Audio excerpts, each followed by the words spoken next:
Seandainya saudara sudah nyalek, sudah mengharapkan suatu saat akan terpilih menjadi anggota DPR.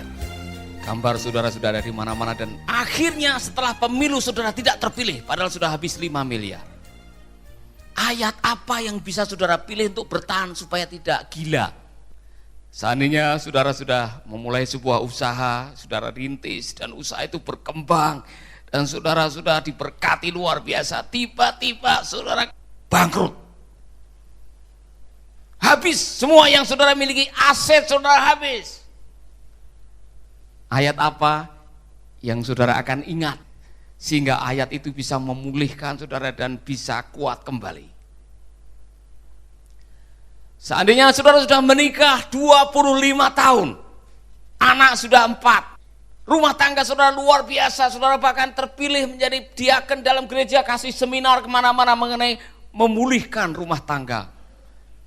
Tapi suatu saat entah kenapa saudara ditinggal selingkuh 4 kali. Dan akhirnya dicerai 2 tahun. Dan saudara masih bisa bertahan. Ayat mana yang saudara akan ingat? Seandainya saudara melayani Tuhan dan saudara sudah melayani 40 tahun, tapi tidak ada satupun orang yang bertobat. Dan saudara masih bisa melayani Tuhan dengan setia. Ayat mana yang saudara ingat? Yang bisa menolong saudara? Ada yang bisa kasih contoh ayat mana kira-kira? Sudah selesai. Itu sama saja dengan Bapak mengatakan, ya nasib, ya nasib. Ayat mana yang bisa menguatkan saudara-saudara ketika saudara diberhadapkan dengan tantangan, pergumulan, himpitan, kekurangan, masalah, problema yang datang silih berganti dan masih bisa bertahan mengiring Tuhan. Ayat mana?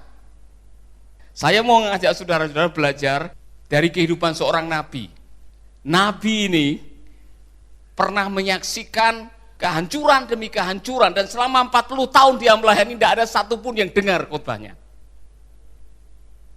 Saudara-saudara, nabi ini hidup di antara 4 raja. Dia hidup di tengah-tengah pemberontakan umat Israel yang bolak-balik menyembah berhala. Udah dikasih tahu balik lagi menyembah berhala, kemudian ditawan, dijajah, sengsara. Tapi nabi ini masih setia kepada Tuhan. Mari kita membuka kitab Ratapan pasal 3. Ratapan pasal yang ketiga ayat 21 dan 22. Atau 20 mulai. 20, 21, 22. Jiwaku selalu teringat akan hal itu dan tertekan dalam diriku. Tetapi, kalau saudara melihat kata tetapi, itu kayak ganti persneling, ganti gear, ganti fokus. Tetapi hal-hal inilah yang kuperhatikan. Oleh sebab itu aku akan berharap. Ini yang diingat. Waktu Yeremia meratap akan nasib umat Israel dan penderitaan yang dialami bertahun-tahun. Ini yang dia ingat. Tak berkesudahan kasih setia Tuhan. Tak habis-habisnya rahmatnya. Selalu baru setiap pagi. Selalu baru setiap pagi. Besar kesetiaanmu. Ini inti daripada kitab Ratapan. Kalau saudara belajar mengenai topik-topik Alkitab, setiap Alkitab itu punya topik besarnya. Untuk kitab Ratapan topiknya adalah kasih Tuhan itu selalu baru dan tidak berkesudahan. Nah, untuk memahami konteks daripada ayat ini saudara harus mulai membaca dari pasal 1 sampai pasal 4, tapi saya tidak akan baca itu karena waktu. Nah, perhatikan baik-baik. Pasal 3 ayat 1. Yeremia sedang curhat, dia meratap, dia menangis, dia memberitahukan isi hatinya, perasaannya seperti apa, dan tidak ada masalah saudara-saudara curhat di hadapan Tuhan. Dia mengatakan, akulah orang yang melihat sengsara disebabkan cambuk murkanya. Ia menghalau dan membawa aku ke dalam kegelapan yang tidak ada terangnya. Sesungguhnya aku dipukulnya berulang-ulang dengan tangannya sepanjang hari. Ia menyusutkan dagingku dan kulitku, tulang-tulangku dipatahkannya. Kasarnya dia dihajar. Umat Israel dihajar oleh Tuhan. Ditawan. Mulai dari Mesir kembali lagi. Hidupnya menyembah Baal lagi. Tawan lagi oleh orang Babilonia. Oleh Raja Nebukadnezar. Kita lanjutkan. Ia mendirikan tembok sekelilingku mengelilingi aku dengan kesedihan dan kesusahan. Ia menempatkan aku di dalam gelap seperti orang yang sudah lama mati. Ia menutup segala jalan keluar bagiku. Ia mengikat aku dengan rantai yang berat. Walaupun aku memanggil-manggil dan berteriak minta tolong, tak didengarkannya doaku. Ini ketika kita menghadapi masalah bertubi-tubi datang, kita mengalami mental distortion. Semuanya kelihatan negatif. Bahkan kita mengatakan, Tuhan, di manakah Engkau? Engkau tidak mendengarkan doaku. Kita menjadi orang yang berfokus pada masalah dan lupa kepada Tuhan yang bisa menyelesaikan masalah. Ayat 8. Walaupun aku memanggil-manggil dan berteriak minta tolong, tak didengarkannya doaku. Ia merintangi jalan-jalanku dengan batu pahat dan menjadikannya tidak terlalui. Laksana beruang ia menghadang aku, laksana singa dalam tempat persembunyian. Ia membelokkan jalan-jalanku, merobek-robek aku dan membuat aku tertegun. Ia membidikkan panahnya menjadikan aku sasaran anak panah. Kita menjadi orang yang berpusat pada aku. Ini semua karena aku, mengapa aku yang mengalami, dari seluruh orang di dunia ini hanya aku yang menderita. Kita berfokus kepada aku. Itu kisahnya, saya tidak akan baca semuanya. Tapi Yeremia sedang curhat, meratap nasib umat Israel dan nasib dirinya sendiri. Saudara-saudara, pengalaman ini, pengalaman menghadapi ujian dalam hidup bukan hanya dialami oleh umat Israel.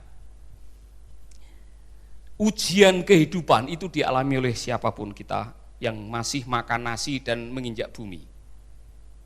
Amin. Saya harus kasih tahu kepada saudara, jangan pikir kalau kemarin saudara lulus menghadapi ujian, besok sudah tidak ada ujian lagi.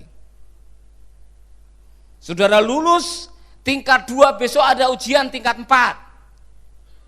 Saudara lulus ujian tingkat 4, besok lagi ada ujian tingkat 5. Satu-satunya tempat yang tidak ada ujian itu namanya kuburan. Jadi kalau saudara berdoa, Tuhan bebaskan saya dari ujian kehidupan, saudara tahu apa maksudnya doa saudara? Kalau boleh saya cepat-cepat ke kuburan, kan begitu. Kita semua di dunia ini masing-masing sedang menghadapi levelnya sendiri-sendiri. Saudara punya, saya juga punya. Saudara pikir Pak Paulus tidak punya ujian? Punya ujiannya sendiri-sendiri, saudara. Saya juga punya. Amin. Dan saya kurang tahu, ada yang ujiannya berat, ada yang ringan, ada kadang-kadang setengah berat, setengah ringan. Masing-masing kita punya ujiannya sendiri. Saya mau mengajak saudara, kalau nanti saudara membaca kitab Ratapan, ternyata Tuhan itu memberikan strategi. Tuhan tidak hanya memberikan saudara kehidupan, tapi Tuhan juga memberikan cara bagaimana kita bertahan hidup. Salah satunya ialah dengan mengingat kebenaran firman. Kasih setia Tuhan tak berkesudahan, selalu baru setiap hari. Makanya saya suka lagu itu. Hidupmu hanya ditentukan oleh perkataannya. Ketika kita diizinkan menghadapi tantangan, pergumulan, masalah yang membuat saudara masih bisa senyum, masih bisa ceria, masih bisa bersyukur, itu karena saudara mengingat sesuatu yang pernah saudara dengar. Firman Tuhan.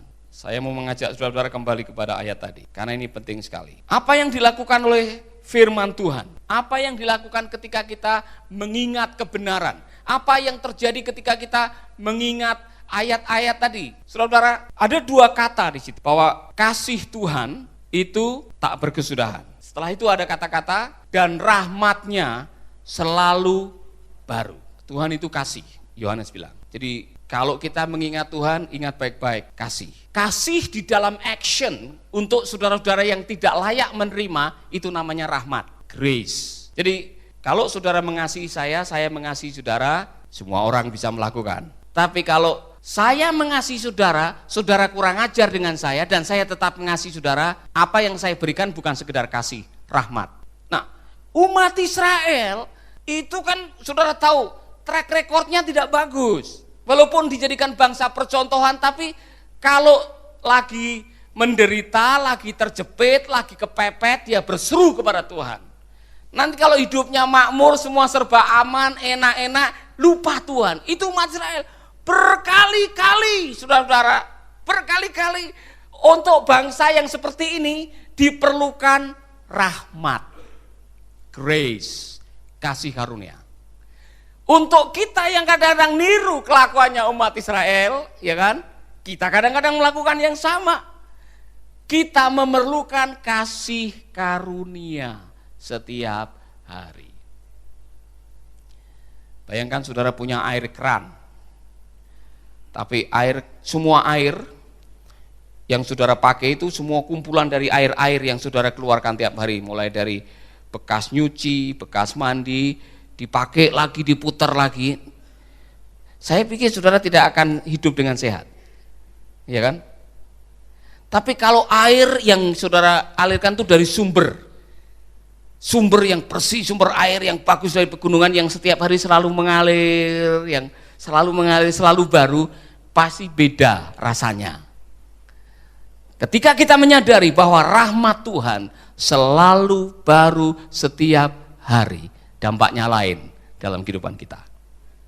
Amin. Dampaknya seperti apa? Mari kita lihat. Yang pertama, menyegarkan. Kasih karunia yang selalu baru, rahmat Tuhan yang selalu baru, itu menyegarkan. Buktinya hari ini saudara masih bisa hidup, bangun, masih sehat walafiat karena kasih karunia Tuhan. Hari ini ada 33.000 orang yang tidak bisa bangun. Dan kalau hari ini saudara masih bisa bangun, itu karena kasih karunia-Nya untuk saudara dan saya. Amin. Jangan take it for granted. Jangan menganggap, oh ini sudah hak saya punya hak hidup. Ya, saudara punya hak hidup, tapi saudara punya hak mati juga. Dan tiap hari menurut survei 33.000 tidak bisa bangun lagi. 33.000, dan saudara lewat dari malaikat maut hari ini karena kasih karunia dari Tuhan masih menyertai saudara. Oleh karena itu, kalau saudara menyadari bahwa hidup saya hari ini karena kasih karunia, seberat-beratnya persoalan yang saudara hadapi, dengar, sesulit-sulitnya problem yang saudara hadapi, kalau hari ini saudara ingat, saya diberi kasih karunia, saya masih bisa hidup, maka kasih karunia yang sama akan menolong saya menghadapi tantangan hidup saya. Sahabat, Anda baru saja mendengarkan program Making Life Better. Hubungi kami di 0811 3901 144 atau 0811 3901 140. Mari dukung pelayanan Making Life Better melalui rekening BCA 66 900 30525. Sekali lagi, 66 900 30525 atas nama Paulus Wiratno. Terima kasih, Tuhan Yesus memberkati. Making life better, bikin hidup lebih baik.